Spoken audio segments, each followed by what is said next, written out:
Hello mga ate ko! So, nakita nyo naman na nakarating na kami dito sa amin pong bahay dito sa New Zealand. Tapos na ang ating Europe trip. Abangan nyo po yung mga vlog na ine-edit na para mas makita nyo yung mga full travel vlogs na ginawa natin, mga ate ko. But before that, gagawa muna tayo ng unboxing videos, mga ate ko. Dahil part ng ating trip, medyo madami-daming na damage kay ate mo, girl. And, ayun, gusto ko lang magkaroon ng memories or gusto kong i-video or i-record yung mga nawaldas ko, mga ate ko.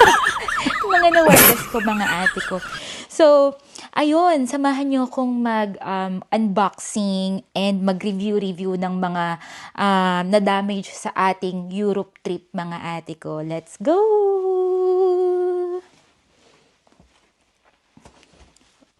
Okay, so simulan natin dito mga ate ko sa pollen. Ayan. So pollen is a quiet luxury na tinatawag nila mga ate ko kasi they are not very on the loud logos pero very unique yung mga designs niya mga ate ko. So unang pinaka-popular na nakita ko na bags nila is yung numero 1. But this one, ito yung una nating papakita. This one is the numero move bag. Ayan. Wow! Look at that. So pretty, very unique. Ayan. This is the mini, mga ate ko.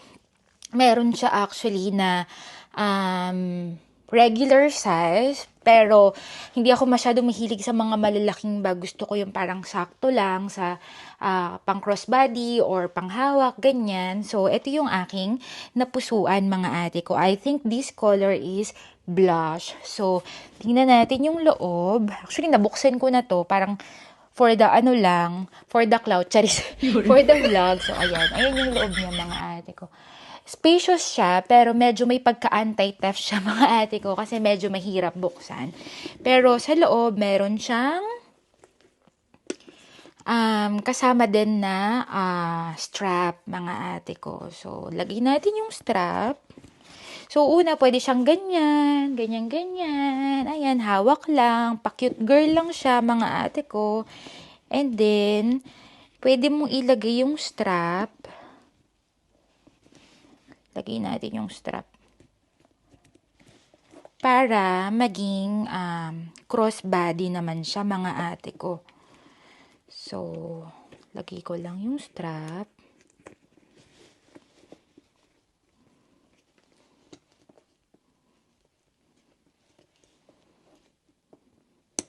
No, kaya ba today, mga ate ko?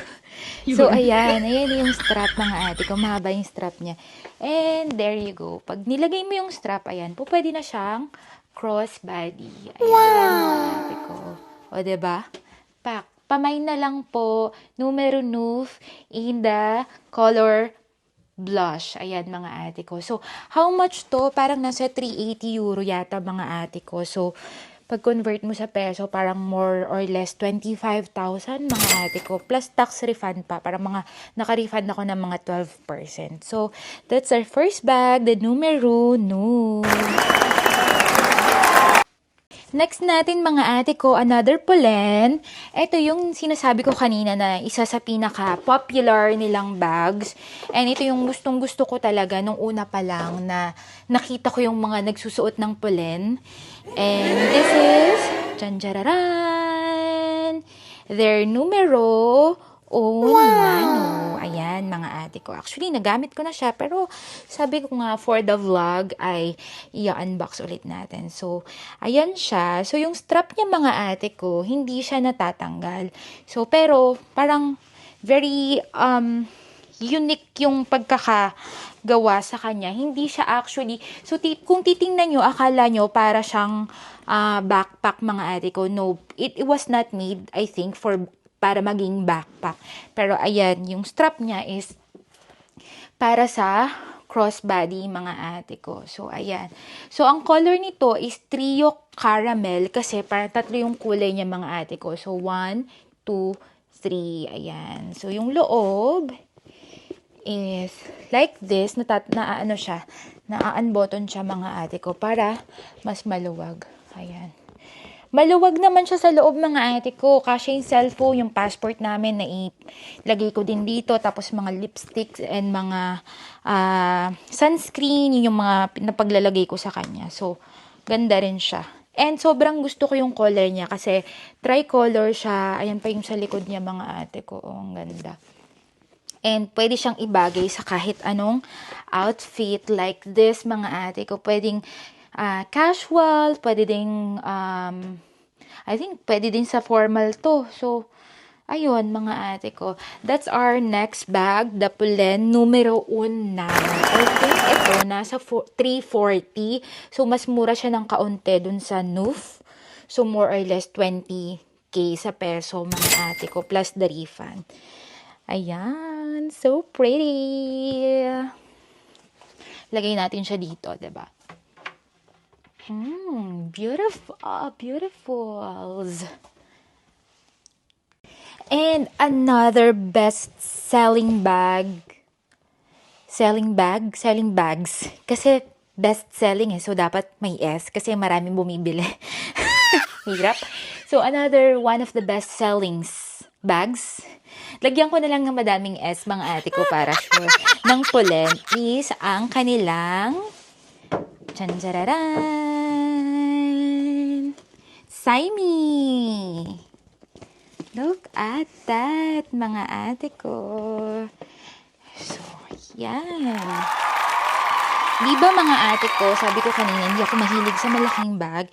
Pero, the Saimi is an exception because nung nakita ko siya, perfect pang office bag. Perfect siya na maraming mailagay, lalo pag mag-office ka. Kasi kasya yung laptop, mga ate ko. And ang gusto ko dito, may dual, may dual personality siya, mga ate ko. What? So, kung gusto mo na hindi siya masyadong malaki yung itsura, ayan po, pwede mo siyang maklip kasi meron siyang parang magnet dito sa gilid. Ayan, magnet. Pero, pag gusto mo naman ng parang iba yung itsura niya or mas malaki siya, yung naka-open siya kasi lalagyan mo siya ng laptop, mga ate ko, pwede mo rin siyang ibaliktad yung pagka-magnet niya, mga ate ko. Magiging parang ibang bag siya. Pero isa lang talaga sila.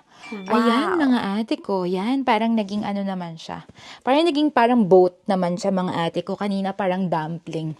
So, ayan, ganyan siya, mga ate ko. So, para sa mga girly na madaming dala-dala lagi, madaming gustong ilagay sa bagelya, kasi yung buong buhay mo dito, mga kasi yung buong apartment nyo dito, mga ate ko. So, tingnan nyo naman yung loob. Ayan, laki ng loob, mga ate ko. And another one, meron siyang kasamang pouch din sa loob. Ayan, mga ate ko. So, pwede mo ilagay dyan yung mga makeup mo, lipstick mo, whatsoever, or whatever na gusto mo pang ilagay. And of course, kung meron ka pang mini bag or laptop and all, madami kang mailalagay, mga ate ko. So, that's why, gusto ko rin to. Hindi ko rin nahindian tong si Saimi. Kung ayaw mo naman ng sobrang laki, mga ate ko, merong mini nito. So, pwede mo ring yun yung pagpilian. So, this one is in color cognac, mga ate ko. And I think this is also 380 euros. So, more or less 25K sa peso. Which is not bad kasi leather, very spacious, everyday bag, office bag. So, maraming mailalagay. Diba, mga ate ko? So, yeah. And next budol natin, mga ate ko. So, nakita nyo, nag-stop over kami sa China. And doon sa Guangzhou, China, merong MCM store. So, napatingin tayo sa MCM. Actually, meron na akong MCM pero nabili ko to pre-love. And nagandahan ako sa kanya. I have the black one. And si MCM actually originated sa Germany. Pero nung nasa Germany kami, wala akong napansin na MCM store. So hindi ako nabudol doon, pero nakita ko siya sa China, mga ate ko. So pumasok ako doon, nagtingin-tingin ako, and sobrang bait nung SA or client advisor. Inassist niya ako ng bonggang-bongga, and kaya napabili si ate mo, girl. So dapat mabait yung seller talaga para mapabili si ate, girl. Tapos binigyan niya pa ako ng freebies, mga ate ko. So the freebies muna tayo is parang pang travel, mga ate ko. Hindi ko nabubuksan ng bongga, pero parang yung sa yung nilalagay sa leeg, mga ate ko. So, dun sa paper bag, binigyan niya ako ng dalawa. Ang cute ng paper bag nila. Actually, ang ganda ng paper bag nila, mga ate ko. Parang nakakasyala, tapos parang glow in the dark siya. Pero sa totoo lang, maliit lang naman yung bag na binili ko, pero ang laki ng binigay sa akin na paper bag ni ate, girl. So, this one, mga ate ko, ayan. That's their paper bag. And this is their dust bag, mga ate ko. That's the MCM. And I think nakita nyo na tong bag na to dun sa story ko na gamit nung pamangkin ko kasi binuksan niya kaagad, gustong gusto niya. But this is the bag, mga ate ko. Look at that. So, that's the hardware. And this is called Tracy, mga ate ko. MCM Tracy in monogram. Tapos, small lang siya. Actually, meron nito yung regular size. Gusto ko nga yung medyo maliit lang. So, this is how we wear it when worn. Wow. Yan, mga ate ko. Saktong-sakto lang talaga siya sa akin. Pero sa totoo lang, pinabutasan ko pa siya ng dalawa doon sa store. Meron pang 2 extra butas dyan, mga ate ko. Tapos tinuruan pa ako ni ate girl ng hack. Pag gusto ko siyang gawing, kapag gusto ko daw siyang gawing shoulder bag, mga ate ko, merong hack dito para magawa ko siyang shoulder bag, mga ate ko. So, tinuruan niya ako. Ang tanong ay, natutunan ko ba, mga ate ko? Tingnan natin kung natutunan ko. This one. Tapos pag ganun ba? This one. Ayun, mga ate ko. So, yun, diba? Kanina crossbody. Tas, ayan naman po, pwede naman siyang shoulder bag. Tapos, so, kung ayaw ko naman siya ng shoulder bag, pwede ko rin siyang, kung ayaw ko ng shoulder bag or crossbody, pwede ko rin tanggalin, mga ate ko, yung strap. And pwede ko rin siyang isuot as, or gamitin as a clutch bag lang, mga ate ko, pwede rin. O, diba? Pak. O, diba, mga ate ko, ganda. I love this MCM. My very first store-bought MCM bag, mga ate ko. Si Tracy, small, ayan. Ganda, mga ate ko. Para siya yung LV na Dauphine, which is medyo hindi ko pa afford kasi parang nasa 6,100 NZD siya. Pero this one, I think nabawasan lang ako ng 900 NZD, mga ate ko. So, 900 NZD is more or less 30,000 sa peso, mga ate ko. Pero, I like it kasi pwede mo siyang suotin ng crossbody, ng shoulder bag, and ng pouch. 'Di ba, mga ate ko? So, multi-ways. Ayan. Next, mga ate ko, ang ating budol sa Rome, Italy Airport. Ayan, mga ate ko. Dahil paalis na tayo ng Italy, we want something na re-remember natin yung Italy. And sa Italy, mga ate ko, naipanganak si Gucci, mga ate ko, specifically sa Florence.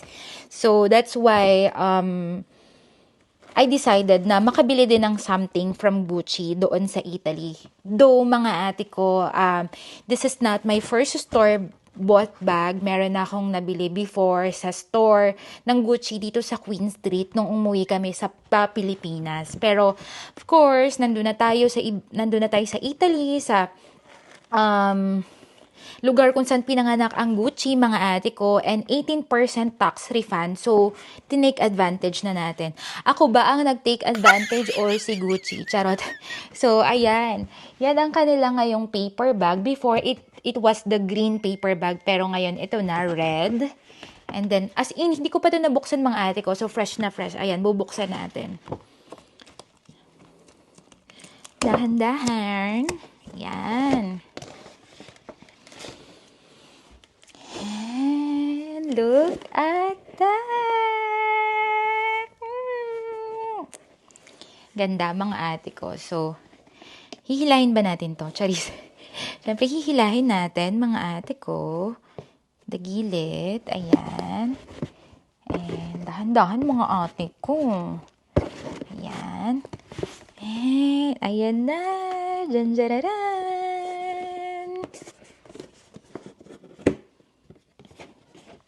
Dahan-dahan. Ate girl, baka malaglag. Charis. Okay, so ito yung kanyang strap, mga ate ko. This is the strap. Buksan natin yan later. And, ito yung kanyang dust bag. Yan. Lagay dyan, Gucci. Gucci, Gucci. Gucci, Gucci. Gucci, Gucci. Yan. Buksan na natin. So, the reveal. Dun-dun-dun-dun. Look at that. So, this is the Jackie 1961 wallet on chain, mga ate ko, ng Gucci. Actually, may mga apat akong pinagpilian na wallet on chain. So, again, ang reason ko dito, gusto ko ng crossbody or pwede kong ma-shoulder bag or pwede kong maging wallet lang or pouch. So, and ang pinakagusto ko sa kanya is yung iconic sherry line niya, mga ate ko.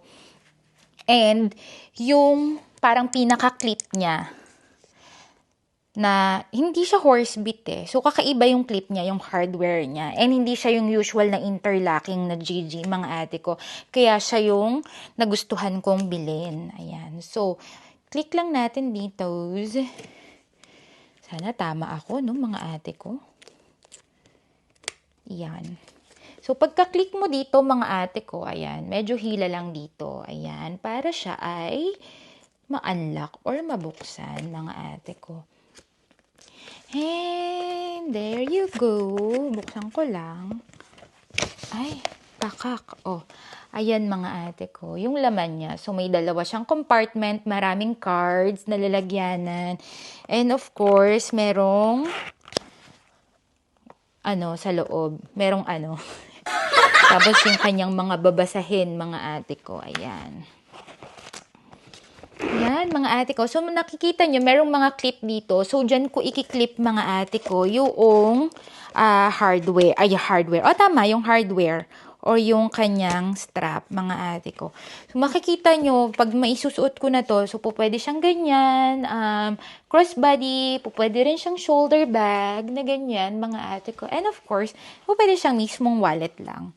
So, this one, mga ate ko, nabili ko siya. Ang original price niya, pag dito sa New Zealand, I think 1,950 New Zealand dollar to. Pero sa Europe, it's supposed to be 950 sa retail.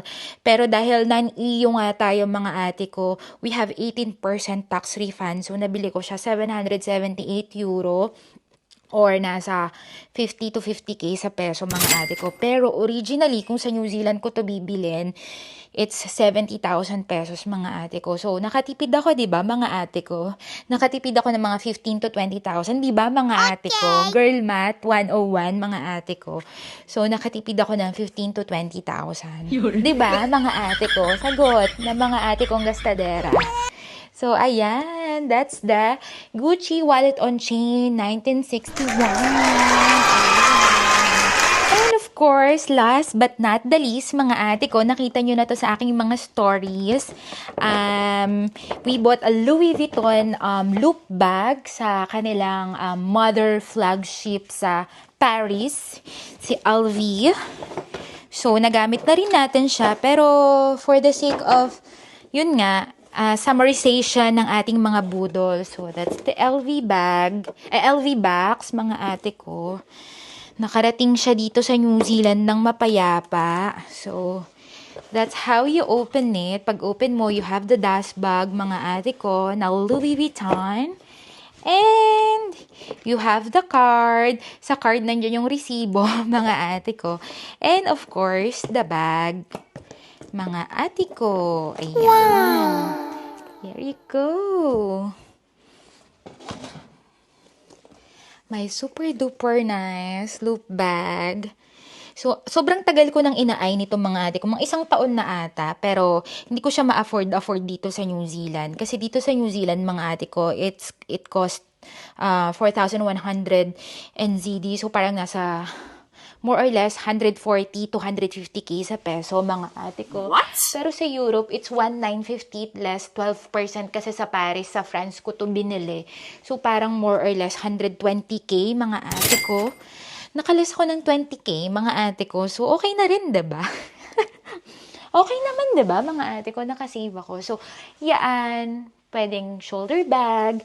And of course, pwede din siyang crossbody. Kasi we have the additional crossbody strap or longer strap na pwede mo ring i-adjust. So, ito pwedeng crossbody. Wow! Ayan.